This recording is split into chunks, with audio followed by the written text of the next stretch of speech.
दोस्तों, आज हम एक बहुत ही इंटरेस्टिंग चीज़ पर बात करेंगे। वो है पानी और पानी का डाइजेशन में महत्व। बहुत बार अलग अलग प्रकार के डिस्कशंस होते हैं कि गर्म पानी पीने से कुछ अलग फ़ायदा होता है, या जो लोग ठंडा पानी पीते हैं उनमें डाइजेशन में बहुत नुकसान होता है। तो इन चीज़ों में कितना सच है और कितना झूठ है, इन चीज़ों में कितना तथ्य है कि गर्म पानी या ठंडा पानी पीने से डाइजेशन में बदलाव होता है या नहीं, गर्म पानी हमने सुबह सुबह उठने के बाद पीना चाहिए या नहीं, और उसके बाद वॉक पे जाना चाहिए या टॉयलेट में जाना चाहिए, और खाने से पहले हमने पानी पीना चाहिए या नहीं, ये सारी चीज़ों पर आज हम बात करेंगे।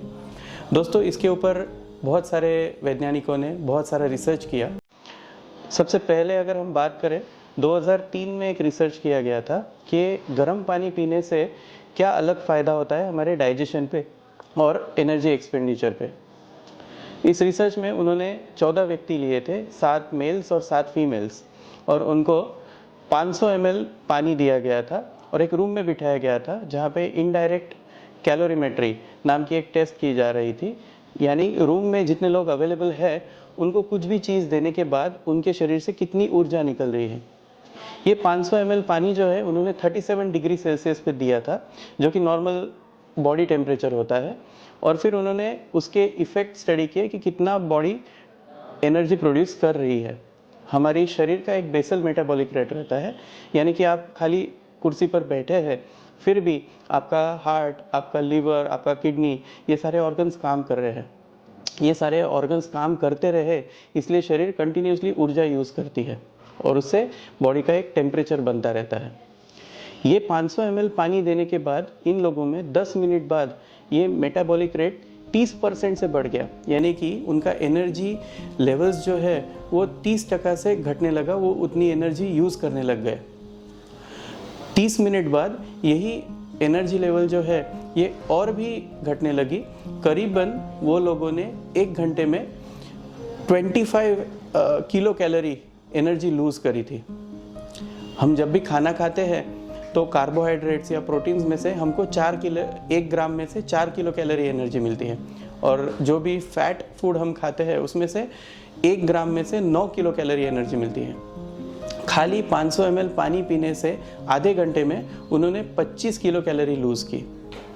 इसमें से ऑलमोस्ट 10 किलो कैलोरी खाली ये पानी का टेम्परेचर बढ़ाने की वजह से था। अगर यही ठंडा पानी 2 या 3 डिग्री सेल्सियस का पानी अगर हम पीते हैं तो ये energy loss around 15 kilo calories होता था, पर वो पानी को 37 डिग्री सेल्सियस तक लाने की वजह से 25 किलो कैलोरी एनर्जी उन्होंने लूज़ करी है। तो ये रिसर्च हमको ये दर्शाता है कि अगर हम भरपूर पानी दिन में पीते हैं तो हम अच्छे से कैलोरी लॉस कर सकते हैं। इस सब का वेट लॉस में बहुत फ़ायदा होगा।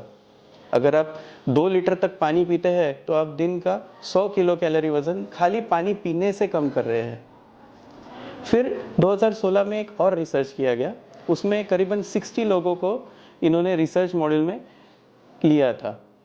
उन 60 लोगों को उन्होंने 200 ml पानी पिलाया था, वो भी 37 डिग्री सेल्सियस पे। ये सारे किसी ना किसी प्रकार के पेशेंट्स थे, आंतड़े का सर्जरी जिनका हुआ था, और उनमें ये पाया गया कि ऑपरेशन के 4-6 घंटे बाद थोड़ा सा गर्म पानी या 200 ml गर्म पानी पिलाने से उनका गैस जल्दी छूट रहा है। करीबन 12 से 16 घंटे में उनका गैस छूट रहा है। तो इसमें हमको एक अंदाज़ा आया कि गर्म पानी पिलाने से आंतड़े की मूवमेंट जल्दी शुरू हो जाती है और कॉन्स्टिपेशन शायद उससे रिलीव हो। अभी हाल ही में 2019 में, यानी कि 5-1 साल पहले, एक और रिसर्च किया जिसमें करीबन 11 व्यक्तियों में उन्होंने ठंडा पानी वर्सेस गर्म पानी इसका स्टडी किया कि ठंडा पानी पिलाने से और गर्म पानी पिलाने से अंदर क्या बदलाव होता है, आंतड़े की मूवमेंट में क्या बदलाव होता है, डाइजेशन में क्या बदलाव होता है।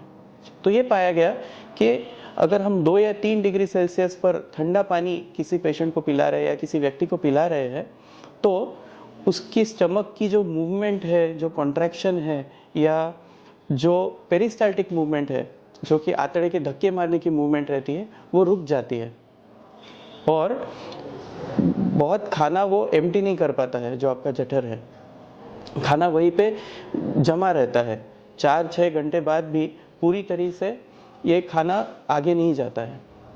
साथ साथ ये भी पाया गया कि खाना खाने के बाद लंबे समय तक पेशेंट को भूख नहीं लग रही थी। उसका एक कारण ये था कि पूरी तरह से पेट खाली भी नहीं हुआ था। दूसरा कि समहाउ कुछ हार्मोनल चेंजेस की वजह से भूख नहीं लग रही थी पेशेंट को। फिर दूसरी बार इन्हीं पेशेंट्स को 37 डिग्री सेल्सियस पर पानी पिलाया गया। उसमें यह देखा गया कि पेशेंट को भूख भी ज़्यादा लग रही है और पेशेंट का पेट भी जल्दी साफ हो रहा है। और तीसरी बार इन्हीं पेशेंट्स को 60 डिग्री सेल्सियस पर, मतलब एकदम गर्म पानी पिलाया गया। उसके बाद भी मूवमेंट अच्छी नहीं थी, पेशेंट को भूख भी कम लग रही थी और पेट भी भरा हुआ था, जकड़ा हुआ था। तो इस रिसर्च से हमको ये पता चला कि अगर किसी को वेट लॉस करना है तो रादर ठंडा पानी हेल्पफुल है, क्योंकि उससे पेट भी जल्दी साफ नहीं हो रहा है, तो थोड़ा बहुत पेट भरा हुआ रहता है और खाना खाने के बाद भूख भी जल्दी नहीं लगती है। जबकि 37 डिग्री सेल्सियस पर एब्जॉर्प्शन भी अच्छे से हो रहा है, जल्दी जल्दी पेट साफ हो रहा है और आंतड़ी की मूवमेंट भी अच्छी हो रही है। तो हमने क्या सच मानना चाहिए? हमने गर्म पानी पीना चाहिए या ठंडा पानी पीना चाहिए? तो सिंपल सी बात है दोस्तों, सबके अपने अपने फ़ायदे हैं, नुकसान है। बहुत गर्म पानी पीना या बहुत ठंडा पानी पीना, इतनी रिसर्च से मैं ये गैदर कर सकता हूँ कि हमारे शरीर के लिए इतनी अच्छी बात नहीं है। नॉर्मल टेम्परेचर पानी जो कि 37 डिग्री सेल्सियस पानी है, उसमें सबसे ज़्यादा बेनिफिट्स पाए गए हैं एज़ कम्पेयर टू ठंडा या गर्म पानी। इन टर्म्स ऑफ डाइजेशन बात करें या एनर्जी लॉस के बारे में बात करें तो नॉर्मल टेम्परेचर पानी यानी 37 degree Celsius normal body temperature का जो पानी है, जो कि रूम टेम्परेचर से थोड़ा ज़्यादा होता है, मतलब कि थोड़ा सा हल्का सा गर्म पानी, ये हमारे शरीर के लिए सबसे अच्छा होता है।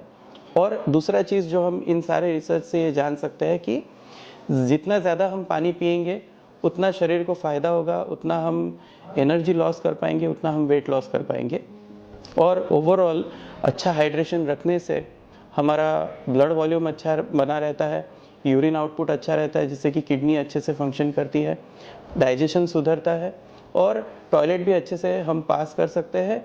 कब्जियत की यानी कि कॉन्स्टिपेशन की प्रॉब्लम हमें नहीं होती है। तो अल्टीमेटली ये सारे जो रिसर्च हमने डिस्कस किए, इनका कंक्लूजन एक ही निकलता है कि हमने दिन में बहुत सारा भरपूर पानी पीना चाहिए। धन्यवाद।